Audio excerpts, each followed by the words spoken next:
Hey there coder, welcome back to API Coder. In this project showcase, I have built LED controller web interface using Django and Arduino. So you can see this is the web interface where I'm controlling LED using Arduino.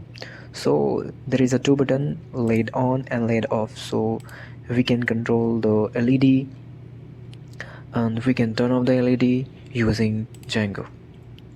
So you can see that there is a web interface and this is the URLs means terminal, and also there is a views where I'm doing LED on, and there is a serial port which I'm fetching from the Arduino. And now you can see that I'm turning off the LED and turning on the LED, so the LED is glowing. I hope you like this project. So if you want the full tutorials, let me know.